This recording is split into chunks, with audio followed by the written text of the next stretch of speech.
Bonjour à tous. C'est sa première télé depuis son départ de l'Élysée, depuis son refus de devenir numéro 2 du gouvernement. Nicolas Hulot nous reçoit chez lui, en Bretagne. Bonjour Nicolas Hulot. Bonjour. Merci de nous recevoir chez vous. C'est là votre refuge. Quand on a la chance d'avoir un horizon dégagé,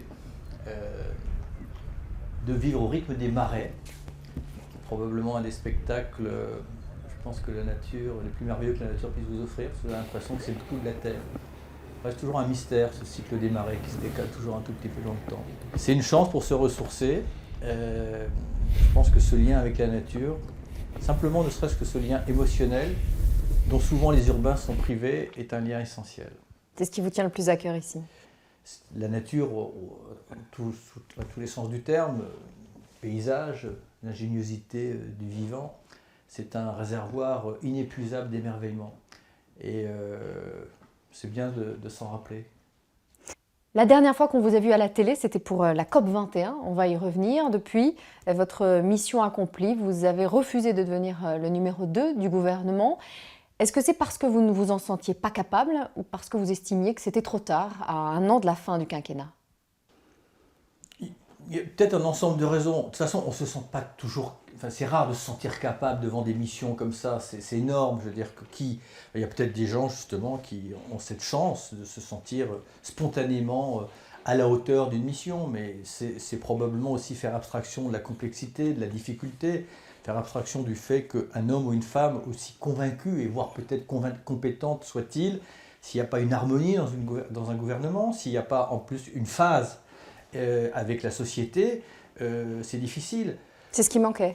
Oui, probablement, le temps était effectivement compté. Et puis moi, je sortais de 3 années, très sincèrement, notamment consacrées, entre autres, à faire en sorte que la COP21 soit un pas décisif, un pas important. J'avais besoin de me poser aussi un tout petit peu. Pendant 3 ans à l'Élysée, vous avez été en lien direct avec le président de la République. Vous avez vu de très près le fonctionnement du pouvoir exécutif en France. Est-ce que c'est ce qui vous a dissuadé de rester aussi? Non, c'est pas ça qui m'a dissuadé de rester, mais ça n'a fait que confirmer que l'exercice du pouvoir est un exercice très dur. Et je suis étonné d'ailleurs que autant de gens souhaitent l'exercer, parce que c'est assez ingrat. La reconnaissance est rarement au bout du chemin. On verra forcément ce que vous n'avez pas su faire ou vous n'avez pas pu faire. Ça m'a permis de confirmer que le pouvoir n'est pas forcément là où on pense qu'il l'est. C'est-à-dire? En partie, nos hommes politiques ont été au fil du temps dépossédés d'une partie de leurs prérogatives, soit simplement dans la construction, de la répartition du pouvoir, l'Europe, les régions, etc. Mais aussi parce que le monde économique exerce un pouvoir. Le lobby, ce n'est pas un vain mot. Donc oui, il faut être solide. Hein.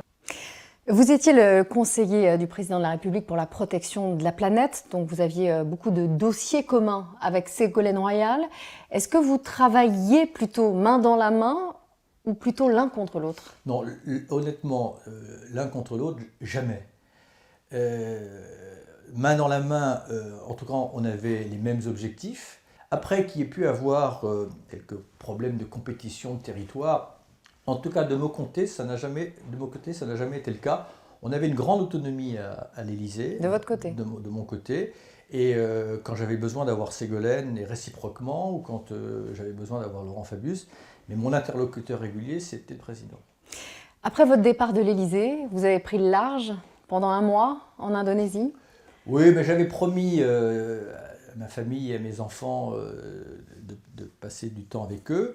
D'ailleurs, si j'avais été ministre, encore une promesse que je n'aurais pas tenue, ça démarrait mal. Et donc, on est parti à Banda Aceh, qui n'est quand même pas une destination habituelle, puisque c'est là où il y a eu malheureusement le tsunami il y a une dizaine d'années. C'est intéressant de voir d'ailleurs la résilience et la capacité de résilience de ces gens, marqués profondément. Et vous avez fait quoi pendant 1 mois? Vous avez lu, vous avez pris le large, vous n'avez plus rien entendu des infos en France? Non, vous avez fait quoi pendant 1 mois? J'ai vraiment coupé, je savais à peine ce qui se passait, j'ai connu la composition du gouvernement bien après tout le monde. J'ai rigolé avec mes enfants, mes enfants faisaient du surf et moi je faisais un peu de kitesurf, on a été voir les grands singes, On a rencontré un certain nombre d'écologistes au bon sens du terme sur place qui s'occupent de la protection des écosystèmes. Et puis un peu d'insouciance, voilà, ça fait du bien aussi. Alors vous revenez, vous n'êtes pas sans savoir qu'au-delà des écologistes, ce que vous incarnez suscite beaucoup d'espoir dans la société civile. Oui, alors j'ai du mal à mesurer, je ne peux pas dire je ne le sens pas, parce que quand je prends le train, dans ma boîte aux lettres, on glisse des lettres, on m'interpelle parfois publiquement, donc je comprends qu'il y a un besoin d'espérance. Voilà. Vous rencontrez des gens?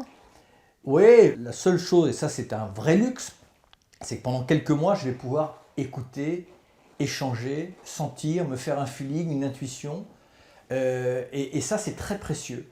Et de voir si sous toutes ces volontés, ces intelligences, ces générosités, ces solidarités, cette société discrète, parfois même invisible, mais qui n'est pas une société totalement désenchantée et encore moins résignée, qui est une société qui est en dehors du système au sens convenu du terme, mais qui agit encore, qui est citoyenne, qui partage, qui invente, qui crée, qui rit aussi parfois. Est-ce que cette société-là, qui est diffuse, qui n'est pas coordonnée, est-ce qu'on peut lui donner de la visibilité? C'est la seule question, je trouve, intéressante du moment. Voilà. Quand vous avez entendu Emmanuel Macron lancer son mouvement, vous ne vous êtes pas dit « et si moi je me lançais, si moi je lançais mon mouvement » ? D'abord, j'observe toutes ces initiatives. J'observe, d'un côté, ça n'a rien à voir, mais vous avez par exemple un mouvement comme Nuit debout, puis vous avez la dernière initiative en date d'Emmanuel Macron. Ce qui est important déjà, c'est de voir qu'émergent des choses nouvelles. Vous n'êtes pas dit « et si moi aussi je lançais mon mouvement » ? Non, non, non. Vous voulez vous aussi en finir avec ce clivage droite-gauche, justement? Mais c'est un préalable absolu. Cette confrontation permanente, elle est contre-productive. Et à un moment, il va falloir partager une vision et s'emparer de 10 ou 12 mesures qui puissent permettre d'adapter la société aux enjeux d'aujourd'hui. Et si vous faisiez un ticket avec Emmanuel Macron? Qu'on puisse dialoguer, et on a commencé avant même que Emmanuel Macron déclare sa formation, je ne le savais même pas, parce qu'il ne m'a pas échappé qu'il y a des convergences sur ce sujet-là. Donc vous avez commencé à discuter avec Emmanuel Macron? Mais évidemment que j'ai discuté. Mais après, il faut aller au-delà de cela. Ce n'est pas simplement parce que tout d'un coup, nous sentons qu'il faut écouter la société civile, que le clivage gauche-droite ne doit pas, encore une fois, être une condition au dialogue. Mais j'ai besoin aussi de savoir quelle est sa conception du libéralisme. Qu'est-ce qu'il y a derrière le mot libéralisme?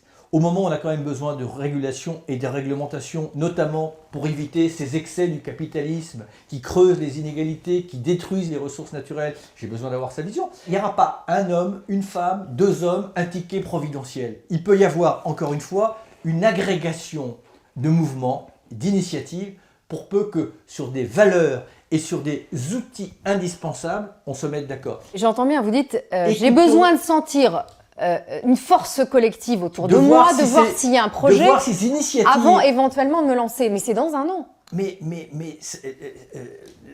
Moi je suis surpris. Tous les matins, d'abord on est un nouveau candidat, donc on n'en manque pas, mais il ne faut peut-être pas poser la question de cette manière-là. Être candidat, est-ce que ça a une utilité aujourd'hui? On n'est pas dans un show de télé-réalité. La question c'est de savoir qu'est-ce qu'on porte, avec qui. Est-ce qu'on peut faire émerger quelque chose d'utile, d'efficace, de nouveau, rassembleur, qui a vraiment un mouvement citoyen qui innove? Alors, si ce mouvement citoyen s'élargit, se solidifie, est-ce qu'à ce moment-là, et qu'il y a un projet, est-ce que vous vous lancerez? Ah ben, j'écouterai. Moi, ce n'est pas mon fantasme d'être candidat et encore moins d'être président. Et heureusement que ça l'est pour certains. Mais j'ai tellement conscience de ce que ça représente, croyez-moi, que si j'écoutais ma pente naturelle, je ne serais pas là en train de vous parler. La seule chose, c'est qu'il y a un petit truc qui s'appelle notre conscience et qu'à un moment ou à un autre, on se dit, compte tenu de la gravité, est-ce qu'on peut simplement exclure au prétexte que vous n'en avez peut-être pas envie? À ce moment-là, on verra. Mais en ce qui me concerne, ce n'est pas le moment. Le moment, c'est de travailler, d'écouter, de réfléchir. Si toutes ces conditions sont réunies, si tout ça pousse comme vous l'espérez, non?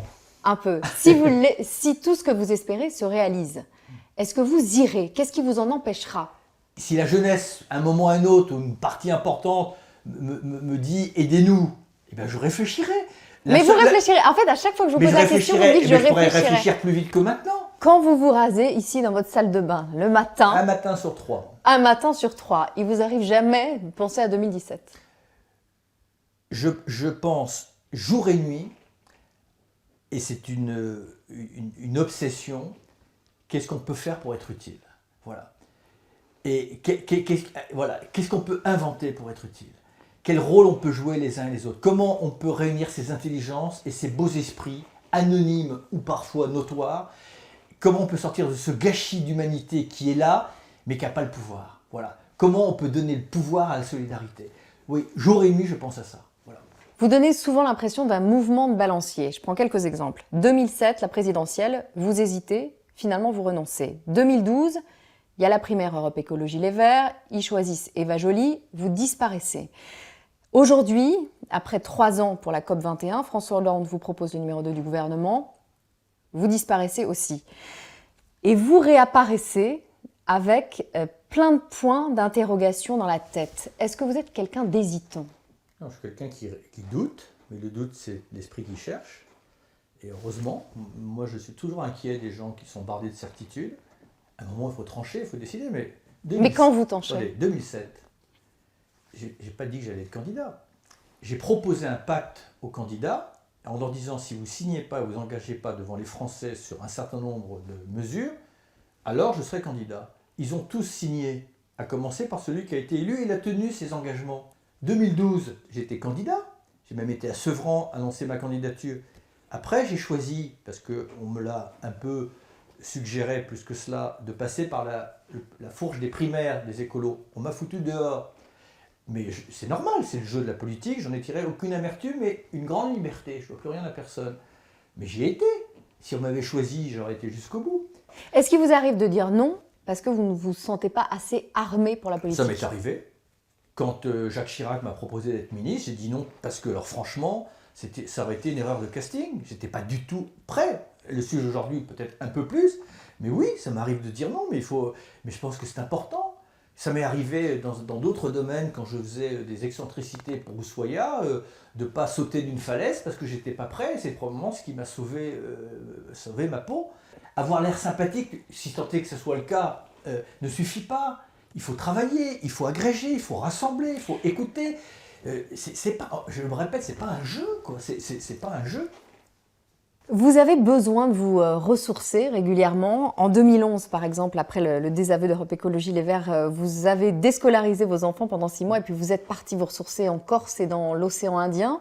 Aujourd'hui, pendant 1 mois, vous partez en Indonésie. Est-ce que la vie stressante de la politique vous correspond? Pas une seconde.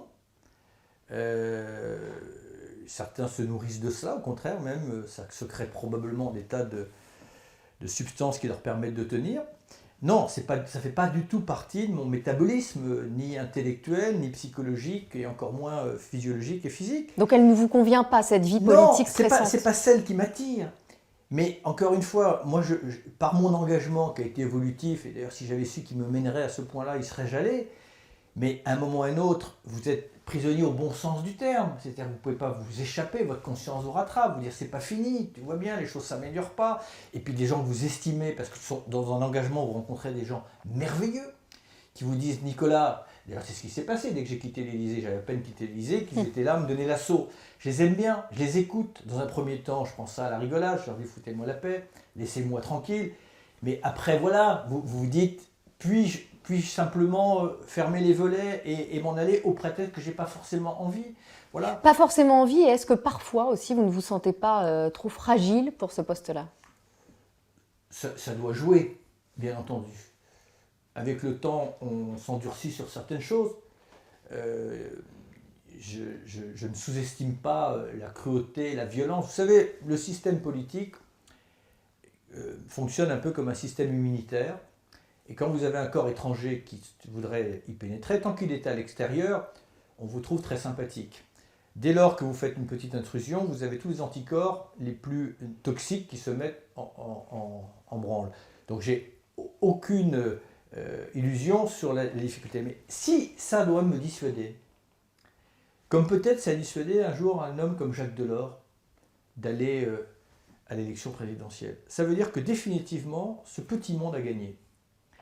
Et ça, si ça doit être un argument en finale, là pour moi, ça sera terrible.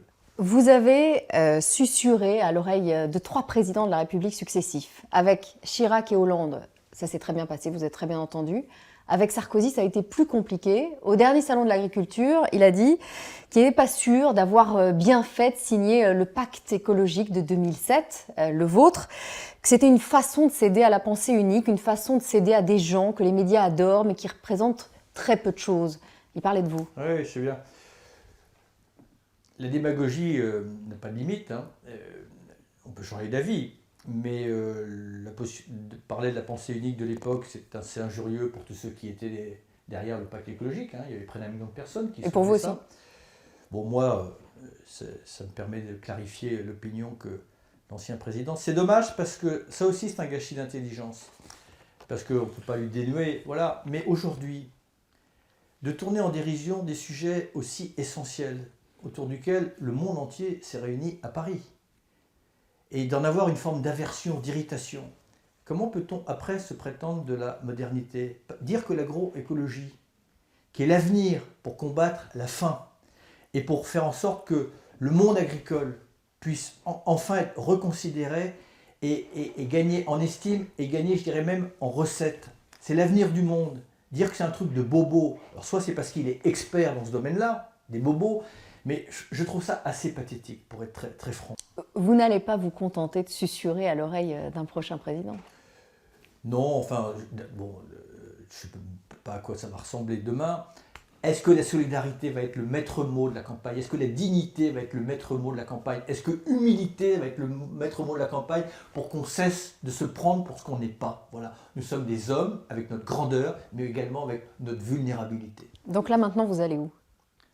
Maintenant, je vais faire des allers-retours entre ici, Paris, la province, l'étranger un tout petit peu. Voilà, voir des choses que je n'ai pas encore eu le temps de voir, des gens que je n'ai pas encore eu le temps d'écouter, mais à un rythme humain, parce que sinon, je ne suis pas sûr qu'on puisse y voir clair, quoi. Vous allez partir le 22 avril à New York avec François Hollande. L'accord de la COP 21 doit y être officiellement signé. Il y a 3 mois, tout le monde s'est réjoui de cet accord trouvé à Paris. Aujourd'hui, ça a l'air beaucoup plus compliqué de faire respecter les engagements qui ont été pris par les États. La moitié des pays seront absents de New York. On est loin de l'unanimité affichée. Vous avez remarqué que sur la photo de fin, je ne faisais pas partie de ceux qui sautaient de joie. Et en même temps, je n'ai pas fait partie non plus de ceux qui ont considéré que c'était une mystification. La vérité, comme d'habitude, est toujours au milieu. C'était un pas important, parce que s'il y avait eu un échec diplomatique à Paris, ça aurait démobilisé définitivement, et je pense que nous aurions perdu la bataille du combat, mais nous ne l'avons pas gagnée. Tout reste à faire. Donc déjà, on va voir à New York, et pour l'instant, on est plutôt inquiet si les États ont ratifié leurs propres engagements.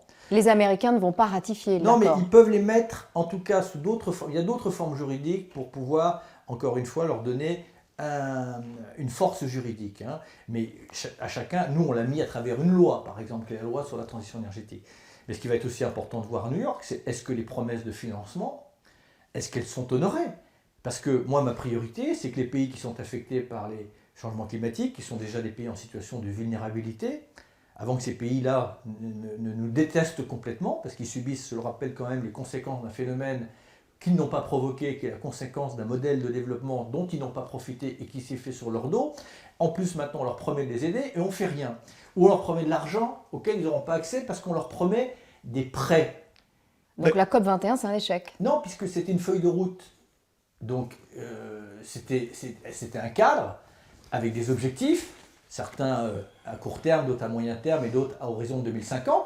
Mais il faut maintenant se mettre en situation de réaliser ces objectifs. Le climat, la désertification font 3 fois plus de réfugiés que les conflits.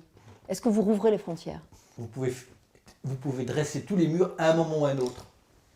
Il en est du désespoir comme de l'eau, il trouve toujours son chemin. Voilà. Et ce qui nous arrive aujourd'hui, à cause notamment de ce qui se passe au Proche et au Moyen-Orient, ne peut être qu'un échantillon de ce qui peut nous arriver si on laisse notamment se combiner ces difficultés-là avec la désertification et les conséquences des changements climatiques qui vont condamner des centaines de millions de personnes à se déplacer. Donc c'est bien déjà pour appréhender l'ampleur du phénomène. Est-ce que l'Europe ne peut pas mieux faire? Je n'ai pas les solutions à tout. Mais je donne simplement ça pour dire qu'à mon avis, ce n'est pas qu'on peut mieux faire, c'est que pour l'instant, on fait quasiment rien. On ne va pas donner du travail, des passeports, des visas à tout le monde, mais on n'en est pas là. Ce sera ma dernière question. Le chanteur Renaud a déclaré il y a quelques jours que vous étiez l'homme providentiel. Qu'est-ce que vous avez à lui répondre? D'abord, ça me touche profondément, ça me met un peu mal à l'aise parce qu'on est toujours parfois mal à l'aise devant les compliments qui vous semblent un peu excessifs, comme on peut être mal à l'aise devant les critiques qui peuvent vous sembler excessives. Mais ça me touche parce que j'ai une estime, une affection sans limite sur cet homme-là, parce que c'est un peu un concentré de ce qu'on aime en France, avec nos excès, cet homme écorché vif, sensible, qui nous a fait rêver, dont on murmure et on chantonne les plus belles chansons.